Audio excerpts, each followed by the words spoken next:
HoloLive, one of the giants of the VTubing communities and companies, starting all the way back in 2017 with close to 100 talents, spanning multiple different continents and generations. There's so much content coming out of this giant company, from concerts, baseball collabs, and so much more. One of these being one of Steam's highest rated games, Holocure Save the Fans, a bullet hell roguelite combining vampire survival style gameplay with members of this VTubing agency. Hey, how's it going everyone? My name's Ace, your resident Demon Fire chef, and today we're going to be starting a little mini-series on a game that's become extremely popular and a recent favorite of mine. We're going to be doing an in-depth tier list on all the current members of Holocure, updating when more patches drop. But as of now, this tier list is viable for Holocure version 0.7. I do think it goes without saying, but I will add this disclaimer. This is all based on my own personal opinions on a character and their playstyles. Ranking certain livers lower than others is not a representation on personal feelings on said liver. If your favorite Holo girl is ranked lower and you think they should be higher, I do apologize. Let me know in the comments if you agree or disagree with my rankings. Also, I do not consider myself to be an end-all be-all form of HoloLive knowledge, or the best Holocure gamer. This is just my personal opinion based on my time playing the game. And with that all said and done, let's get into the tier list. The rules for the tier list are as follows. All characters must be Gachikoi level. This will remove any extra leveling to a character and get them up to their full kit from the start. While characters are Gachikoi rank, no additional G rank buffs will be present for the sake of consistency. The only weapon available to a character is their main weapon, with only a few exceptions. These exceptions are only present if a character's kit clearly states that it buffs a certain type of weapon, like Amelia getting a buff to ranged and multi-shot weapons, Coco getting a buff to Asakoko weapons, and Suisei getting a buff to axe weapons. In this case, only one additional weapon will be added, no collabs are allowed. Ian's Curse will be banned for all characters regardless of the buff because I personally feel it is too strong. And all characters will be fighting on Holocure Hard Mode Level 1.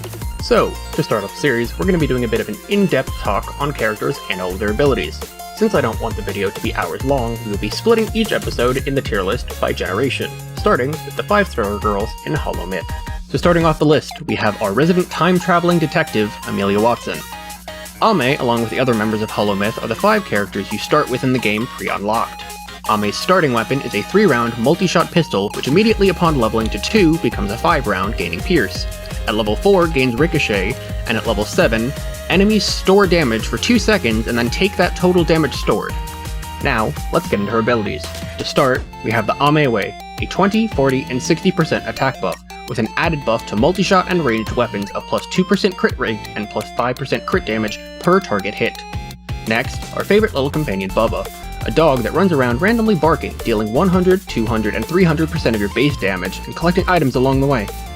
After that, Detective's Eye, a crit buff of 10, 20, and 30% with an additional 2% insta-kill potential once the final level is reached. And to round out the kit, we have her ult, an arena-wide slow of 80% movement speed to all enemies while also increasing her own pistol fire rate by 50% for 10 seconds. So, since Ame has a buff to ranged weapons, we'll be adding one additional weapon for the run. Now let's get into some pros and cons. Ame has a very good stat line, boasting a 58% crit rate and 153% attack. I usually build her full crit and full haste to get as many projectiles as possible. With very strong damage, as the levels progress, you can easily hit 100% crit rate. In doing so, she becomes a very solid damage dealer. Bubba also gives very good AoE that grows based on her attack size as well as collecting XP, so you don't have to worry too much about building pickup range. For her build, I usually try to get anything that can buff crit or damage. Haste, so Focus Shades, Hope Soda, Candy Kingdom Sweets, all good additions. Now some of the cons. Ame, unfortunately, does not have any form of self-sustain, and I feel like her pistol can be mildly underwhelming at points, especially because the attack pattern is directly in front of her, and the ricocheting leaves much to be desired, especially once you start getting a lot more damage.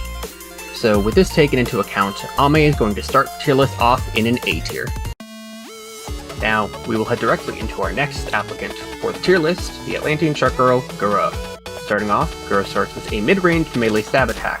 At level 3, she gains an additional secondary stab, and all the way at level 7, gaining a third. Usually when building her, I'll try to build more haste and attack size to really beef up the damage. So to start off her abilities, we have Short Height, 15, 25, and 35% chance to dodge attacks. After dodging, movement speed is increased by 30, 40, and 50%, with an added 0.5% invincibility period. Next, we have Power of Atlantis. Spawning 1, 2, or 3 whirlpools every 10 seconds, lasting for up to 6 seconds. Drawing in targets, making them take 15, 30, and 45% increased damage, and also dealing 30, 40, and 50% damage of your base every 0.5 seconds. After that, we have Shark Bite. All attacks have a 10, 15, or 20% chance to place one bite mark with a maximum of 5, where all targets will take 6, 9, or 12% increased damage and a 20% chance to heal you for 1% when that target is killed. And to round out Gura's kit, we have her ult, which summons a giant shark dealing 500% damage to all targets around, turning Gura red into her Gawr form, increasing her attack by 50% and speed by 25% for up to 15 seconds. Like I said previously, I personally like to build attack size on Gura, so stuff like Knight's Milk or Limiter plus the Corporate Pin work really well. The reason for this is because it will both buff for stab and the whirlpools, making it so that you have a bigger range of AoE CC, and you are more likely to be applying your Shark Bite stacks with every attack. Now, onto the pros and cons. Gura has a very strong kit, strong base attack, CC, AoE, bonus damage potential, as well as self-sustain and brief moments of invincibility. Her only con, in my opinion, is that if you end up adding too much move speed, she ends up being slightly uncontrollable. But with all the positives, it really outweighs the negatives. And with this, Gura will end up as our first S tier of the list. Next up on our list, we have the Tentacle Priestess Ina. Her starting attack doesn't have too much going for it at the start, having only a base single tentacle, then waiting all the way up until level 6, where the tentacle gains a small amount of knockback, and at level 7, chaining 3 additional tentacles at the ending point of the main attack in a random direction. Now let's start to get into her abilities. We start off with the Ancient one. Ao-chan is summoned every 5 seconds, creating a zone with a 25, 50, and 75% chance to convert targets into harmless tacos, which if walked on, can heal 1 HP per stack, maxing up to 10 stacks. When they combine, they can also deal a 1% explosion damage, also maxing at 10% based on the size and the amount of stacks that this taco has. Next, we have the Void, creating a slowing field of 75, 100, or 125 pixels, slowing enemies by 10, 15, and 20%, and taking 50, 75, or 100% damage per second while in the field, with a 20% chance to turn the enemies into harmless tacos if they are below 20% HP. After that, we have Forbidden Wa. If an attack hits more than 4 times, or more than 4 targets, that 4th hit will deal 2, 3, or 4 times the damage. Rounding out the kit, we have her ult, Taco Spin. Summoning 8 tentacles, spinning around, dealing 150% damage and knocking back enemies for 5 seconds. While playing Ina, I usually try to build haste and attack size, just to get more out of the attacks. This does come at the detriment, though, of increasing the size of the little curve in her attack, which will also mean that there is a bigger dead space in her basic attacks. Now we have the pros and cons. Ina, in my opinion, is the weakest character among the HoloMyth girls. Her attack is not a straight hitbox, it actually follows the curve of the tentacle, so if an enemy is in that little curved part, it won't be attacked. The random direction of the tentacles in the awakened basic attack also isn't the best in my opinion. The tacos, while providing decent self-sustain, can be more of a nuisance to try to round them up into a bigger version for bigger heals and bigger damage. With all of this said, I personally think Ina doesn't do anything particularly well, but not particularly bad. Because of this, I will be putting Ina in the C tier. Now, we switch up from a Tentacle Priestess over to the owner of KFP herself, Kiara. Starting off, she has a short C-shaped slash. At level 5, this slash will end up hitting twice, and at level 7, the slash can hit multiple times and deal burn damage, while also leaving a burning fire under the target it has hit. Usually, I try to end up building as much attack size as possible with Kiara, because it ends up just being able to kill everything in her path. Now let's get into her abilities. We start with Dancer. Moving will heal 5% HP per 5 seconds, as well as increasing damage by 2, 3, and 4%, up to a maximum of 40, 60, and 80%, with the buff slowly decreasing as you stop moving.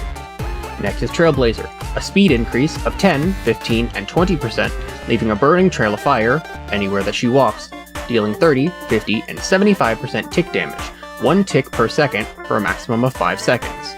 At level 3, this adds a 30% slow for 3 seconds, The slow effect will also be applied when fire is spawned in the ult and from basic attacks. After that, we have Phoenix Shield. Every 10 seconds, you gain 1, 2, or 3 stacks of shield.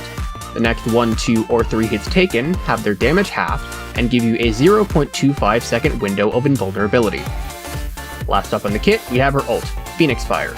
Explode, dealing a circle of fire around you, granting you immortality buff for 15 seconds, and if your HP hits 0, while you are in this state, you are fully healed. I personally think that adding any form of haste or attack size to Kiara is very useful to her. Doing this gets it so that you can apply your burn a lot more frequently on more enemies at one time. So anything that can do that is, in my opinion, some of the best stuff for her. Now onto the pros and cons. So the pros for Kiara. Absolutely amazing self-sustain, brief windows of invincibility, a revive on ult that is not a one-time use and comes back whenever you use her ult, consistent AoE, consistent burn damage which also has stacking tick damage, a stacking shield, as well as an absolutely amazing speed and damage buff. Next we have the cons, and honestly, if you can find any, I would be more than happy to hear about it, because I can't think of a single thing about her kit that is a con. Just to show how overpowered I personally feel Kiara is, I even decided to take Holu this run. I think it goes without saying, Kiara might be one of the strongest units in the game, especially as one that you start off with. So this is an easy S tier.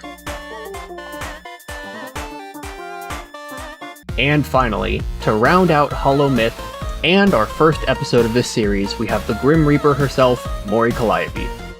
Callie starts off with a half-circle sweeping scythe attack as her basic. There are really no big additions other than stat buffs up until level 7, where it adds a 10% instant KO effect. Starting off with her moveset, we have the Wrapper, which is a 100, 125, and 150 pixel wide circle, where enemies who step inside take 10, 15, and 20% extra damage. Once you hit level 3, you have an additional 10% chance of critting. After that, fitting name, we have Death.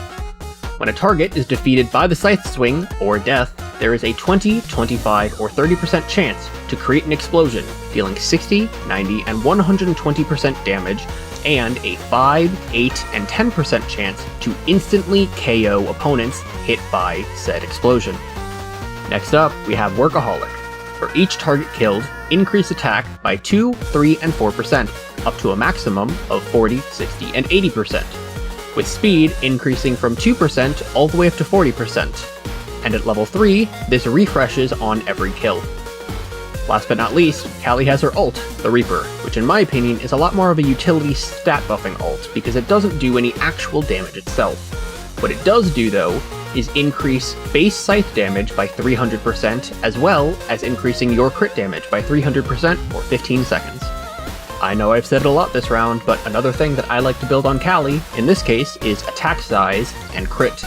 You mainly build attack size up to a specific point or you'll start to get diminishing returns, but crit definitely is helpful, especially when you can use her ult. And if you add the idle dress on top of it, being able to ult more frequently, getting those crit stacks, it will be very useful to you. Now, onto the pros and cons. Callie is a very strong unit when it comes to dealing with many enemies. The chaining explosions that she can create are extremely strong and can wipe out crowds in an instant. But if you try to keep building attack size, like I said, with diminishing returns, you will start to see that there's a small dead spot in front of her. What I mean by this is that if you keep building attack size, that dead spot will continue to grow, and at one point, Callie will not be able to hit things that might squeeze through that are directly in front of her. I do not, however, think that this makes Callie a bad unit. I think that her ability to absolutely destroy crowds with chain explosions is extremely strong. Where I find Callie lacking is, like I said, with the bit of a dead spot right in front of her, on top of the fact that her ult is a stat buffer instead of an actual damage dealer itself, and that Callie herself has no form of self-sustain. With all of the negatives starting to stack up, I think that this means that Callie is going to fit squarely in the B tier.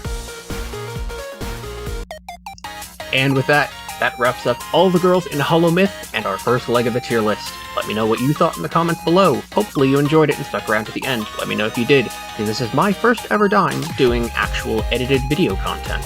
There will be more videos coming soon with the rest of the generation, so stick around, drop a sub to the channel, and if you want to catch these live, I will be streaming them on my Twitch. Let me know what you thought, and I will see you then. Bye everybody!